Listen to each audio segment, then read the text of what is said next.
پور کے گاؤں میں ٹونی رہا کرتی تھی۔ ٹونی کے گھر کے قریب ایک سیب کا درخت تھا۔ ٹونی روز سیب کے درخت سے سیب لے کر اپنی دکان پر بیچنے جایا کرتی تھی۔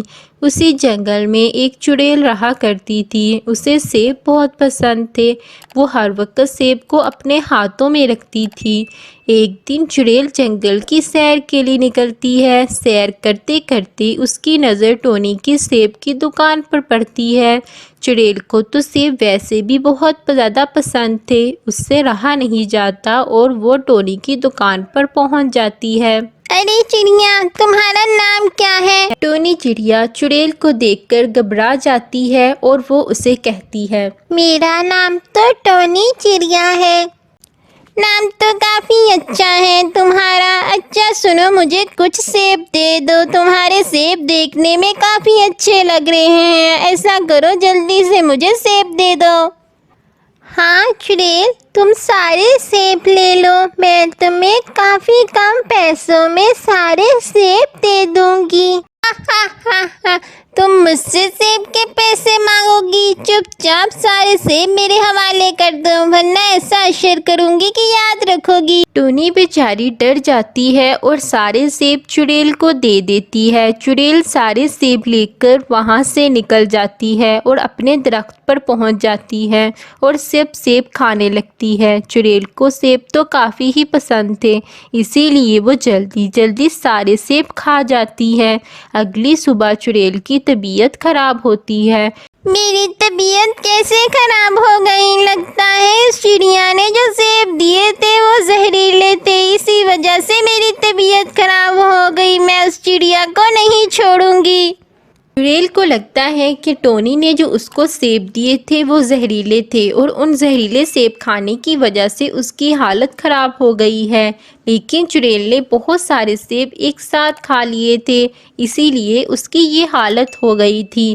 مگر چڑیل کو اپنی غلطی نظر نہیں آتی اور وہ ٹونی سے بدلہ لینے کے لیے چل پڑتی ہے۔ ٹونی چڑیا روز کی طرح اپنی دکان چلا رہی تھی اور چڑیل وہاں جاتی ہے۔ اے چڑیا، تم نے مجھے کل زہریلے سیب دیے تھے، تمہارے زہریلے سیب کھانے کی وجہ سے میری طبیعت خراب ہو گئی ہے۔ ارے نہیں، میں تمہیں ایسے زہریلے سیب دے سکتی ہوں، تمہاری اپنی ہی غلطی کی وجہ سے طبیعت خراب ہوئی ہوگی، سیب تو بالکل ٹھیک تھے۔ جھوٹ بول رہی ہو تم مجھ سے، اب تمہیں مجھ سے کوئی نہیں بچا سکتا۔ چڑیل ٹونی کی ایک بھی نہیں بات سنتی اور وہ اپنے جادو سے ٹونی کو اندھا کر دیتی ہے۔ ارے یہ کیا ہوا ہے؟ مجھے کچھ نظر کیوں نہیں آ رہا؟ ہر طرف اندھیرا اندھیرا کیوں ہے؟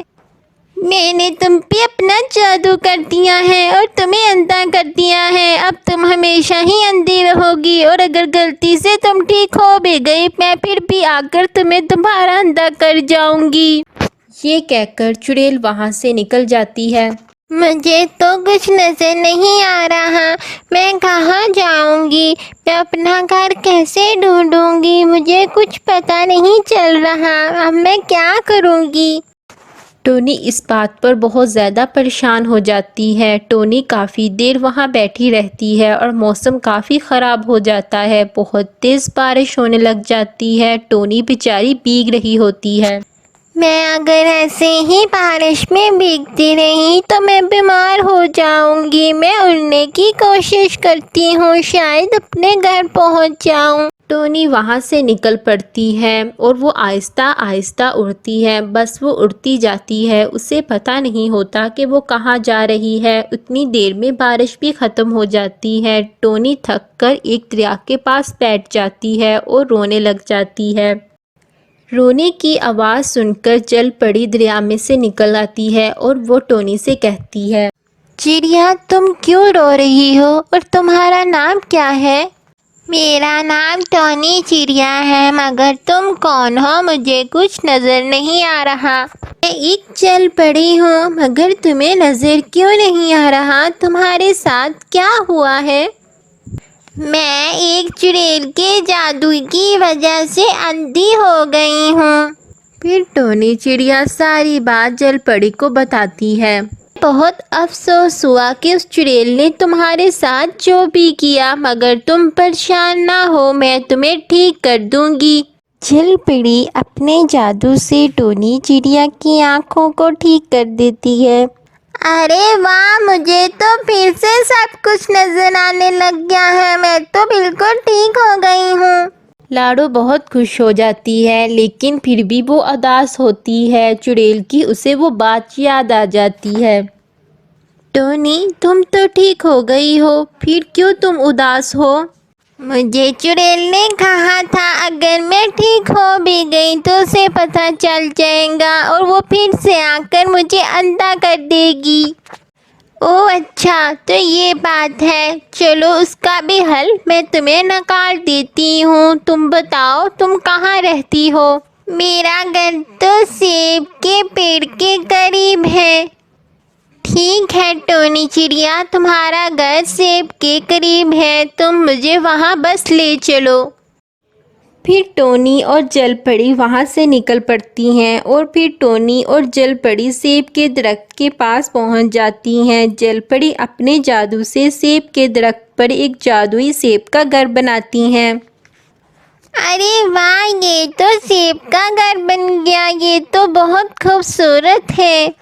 ہاں، اب تم یہاں رہو گی۔ اس جادوئی گھر میں تم جو کچھ بھی مانگو گی وہ تمہیں دے گا، اور اگر چڑیل یہاں تمہیں نقصان پہنچانے کے لیے آ گئی تو یہ جادوئی سیب کا پیڑ تمہیں بچا لے گا۔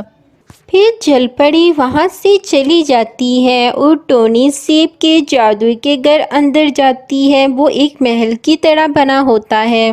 ویلکم ٹونی چڑیا، تمہیں کسی بھی چیز کی ضرورت ہو مجھے ضرور بتانا، میں تمہیں ہر چیز لا کر دوں گا۔ ٹونی کافی خوش ہوتی ہے۔ ادھر چڑیل اپنے جادوئی بول میں دیکھتی ہے کہ ٹونی ٹھیک ہو گئی ہے اور اسے اس بات پر بہت زیادہ غصہ آتا ہے اور وہ سوچتی ہے، ارے یہ چڑیا کی بچی کیسے ٹھیک ہو گئی؟ اسے تو میں نے اندھا کیا تھا، اب اسے مجھ سے کوئی نہیں بچائے گا۔ چڑیل ٹونی کو ڈھونڈتے ہوئے سیب کے درخت کے پاس آ جاتی ہے۔ ارے یہ گھر تو سیب کا بنا ہوا ہے، لگتا ہے کہ ٹونی چڑیا اسی میں چھپ کر بیٹھی ہے، چلو اسے دیکھتی ہوں جا کر اندر۔ چڑیل رک جاؤ وہیں۔ یہ آواز کہاں سے آئی ہے؟ میں سیب بول رہا ہوں، تم اس گھر کے اندر نہیں جا سکتی، میرے قریب بھی مت آنا ورنہ میں تمہیں جلا کر راکھ کر دوں گا۔ اوہ اچھا، تم تو جادوئی سیب لگتے ہو، تمہیں تو اپنے جادو پر کافی ناز ہے، مگر تم مجھے نہیں جانتے، اب دیکھو میں تمہارے ساتھ کیا کرتی ہوں۔ چڑیل سیب پر جادو کرتی ہے۔ سیب فوراً الٹا ہی چڑیل پر جادو کر دیتا ہے، جس کی وجہ سے چڑیل کو آگ لگ جاتی ہے، وہ اسی میں جل کر مر جاتی ہے۔ پھر ٹونی اس گھر میں خوشی خوشی رہنے لگ جاتی ہے۔ اگر آپ کو ہماری سٹوری اچھی لگی ہو تو لائک اور سبسکرائب ضرور کریں اور کامنٹ سیکشن میں ضرور بتائیں۔